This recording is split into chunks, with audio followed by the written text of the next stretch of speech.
Bom, bem-vindos, Scilab Básico, aula 2B, professor Esquésio André Alberton. Nós vamos continuar falando de matrizes e vetores, né? Então nós veremos algumas funções, algumas operações, como por exemplo, algumas funções do Scilab para matrizes e vetores, obtendo transposta de matrizes e vetores, multiplicação de matrizes e vetores, operação elemento a elemento, operações matriciais, né? Então, vamos começar por algumas funções. Considere a seguinte matriz: A igual a 10, 20, 30 na primeira linha, e na segunda linha 20, 40, 50 e 60. Ou seja, uma matriz de duas linhas e três colunas, né? Com 6 elementos. Então, a função size da matriz retorna um vetor, sendo a primeira posição do vetor o número de linhas e a segunda posição do vetor o número de colunas da matriz.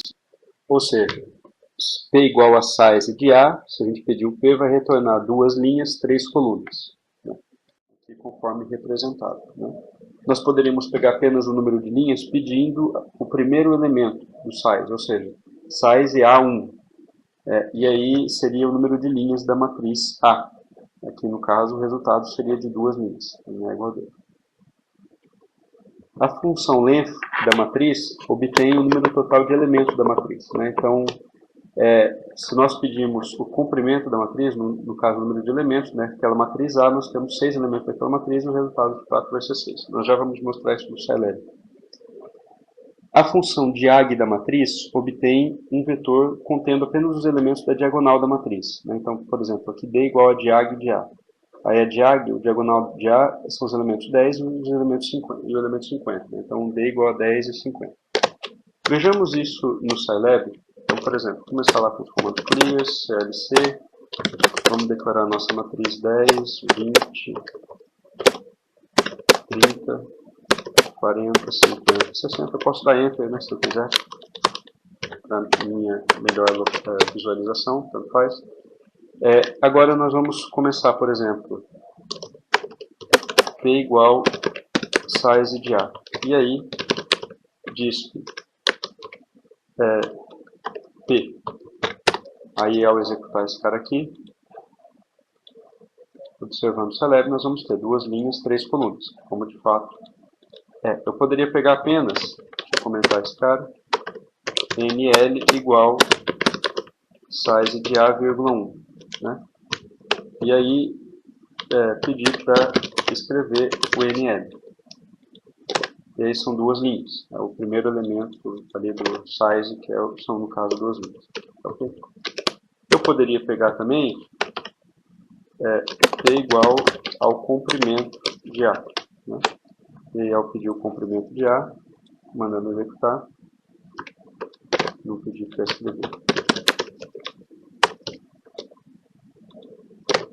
6 elementos da matriz A. Assim, e a diagonal, né? Então, vamos apenas obter a diagonal aqui. Vamos comentar esse anterior. D igual a diag de A. Disp D. Então, vamos escrever o D. Aqui, 10 e 50. Essa é a diagonal de A. Ok? Pois bem, vamos continuar vendo outras funções. A função ing da matriz obtém a inversa de uma matriz quadrada. Então, por exemplo, nós temos uma matriz aqui, 1, 3, 5, 7. Se eu peço ing de A, se a matriz possui uma inversa, ele vai apresentar a inversa dessa matriz, né? Então, vamos colocar isso lá no Scilab, por exemplo. Aí a matriz tem que ser quadrada, vamos comentar todo mundo que está aqui. Vou até apagar esses todos aqui. A igual 1, 3,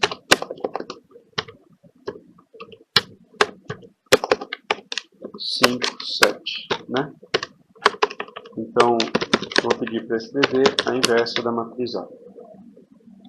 Ao pedir para escrever a inversa da matriz A, nós temos lá no console aqui a inversa da matriz A escrita. Tudo bem? Outras funções importantes, o rcond da matriz obtém o número condicional da matriz. Então, quando o rcond se aproxima de zero, a matriz passa a ser não inversível. Quando passa a ter valores ali abaixo de 10 a menos 3, já não é muito confiável você acreditar na inversa da matriz, né? Então, por exemplo, aqui a gente tem uma matriz Um 3, 2, 6, onde nós temos as linhas linearmente dependentes. O resultado do R cone de A é zero. Então, vamos comentar esse cara aqui. Deixa eu pegar a mesma estrutura, né?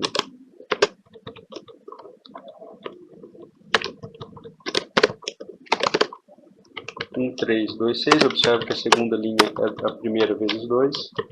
Então, eu vou pedir o número condicional da matriz. É uma forma de verificar se a matriz é inversível ou não. Observe que o número é zero. No caso, os valores são exatos. A segunda linha é o dobro da primeira exatamente. Então, o número condicional é zero.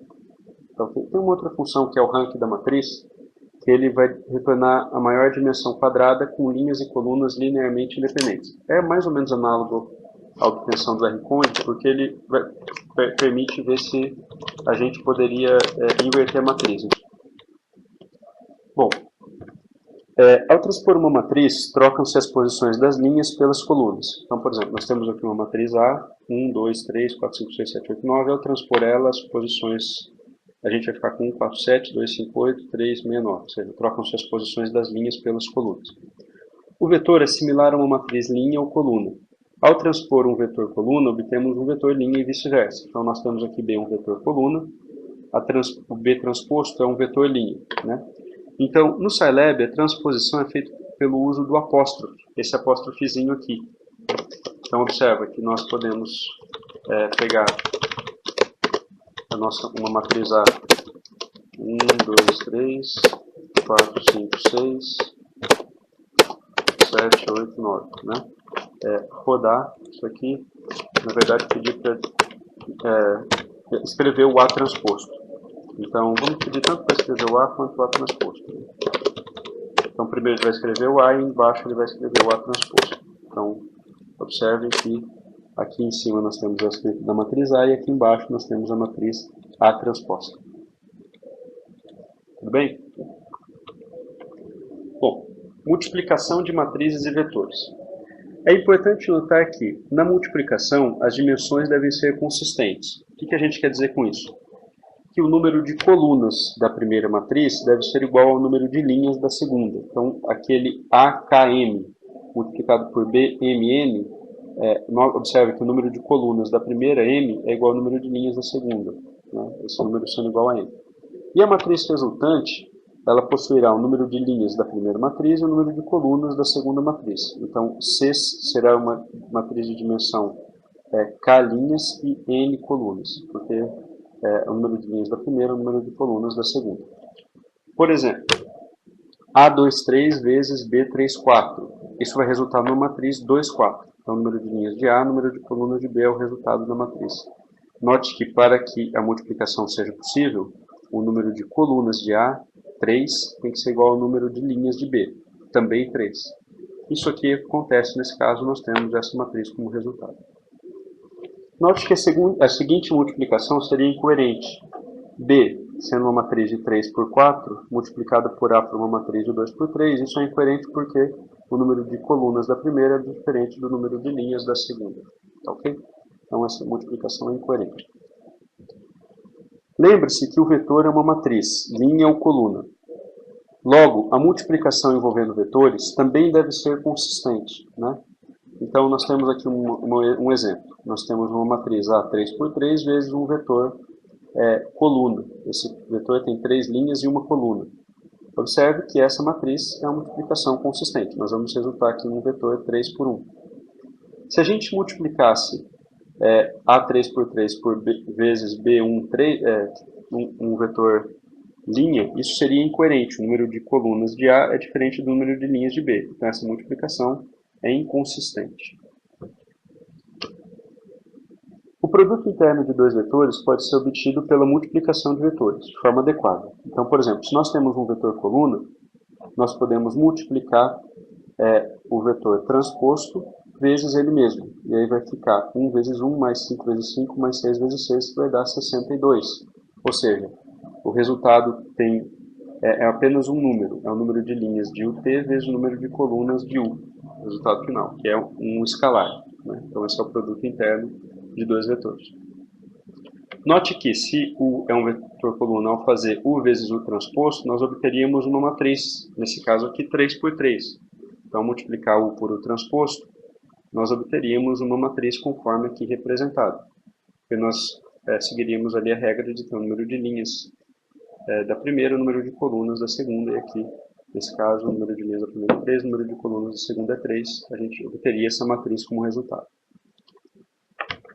Bom, no Celeb, lembrem-se que vetores no Celeb podem empregar um único índice, ok? Porém, há uma memória sobre se esse vetor é um vetor linha ou um vetor coluna. Então, por exemplo, nós temos aqui um vetor B declarado como 3, 2, 1.